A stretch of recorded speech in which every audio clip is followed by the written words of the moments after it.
আপামর বাঙালির কাছে মহালয়া তিথির গুরুত্ব অসীম। প্রত্যেক বাঙালির কাছে মহালয়ার বিশেষ তাৎপর্যও রয়েছে।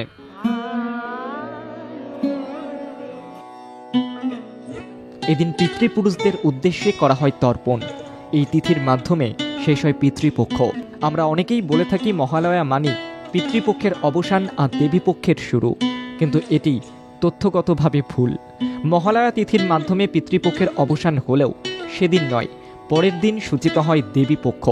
মা দুর্গার সপরিবারে আগমন ঘটে বাঙালির ঘরে ঘরে। মহালয়া পরে অমাবস্যা তিথিতেই। এবছর অমাবস্যা তিথি শুরু হচ্ছে 1 অক্টোবর মঙ্গলবার রাত্রি 9টা 6 চলবে 2 অক্টোবর বুধবার রাত্রি 11টা 7 পর্যন্ত।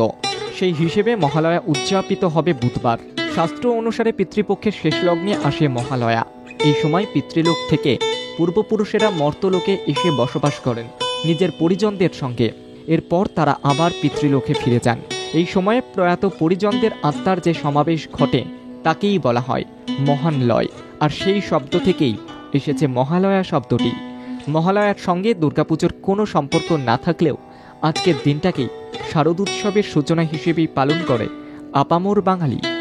পিতৃপুরুষের তর্পণের সঙ্গে দেবী পুজোর মহামিলনে মহালয়া মহিমান্বিত। মহ শব্দের অর্থ হল পুজো, আরেকটি অর্থ হল উৎসব। মহা আলিয়তে অস্সাম ইতি মহালয়া।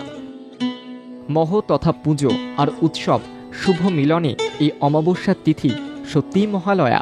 কৃষ্ণপক্ষের অন্ধকার কাটিয়ে শুক্লাপক্ষের প্রতিপদ থেকে দেবীপক্ষের সূচনা। আনন্দময়ীর আগমনে প্রকৃতির রূপলোকের সঙ্গে মানুষের মনোলোক সে সময় একই আনন্দে নেচে ওঠে।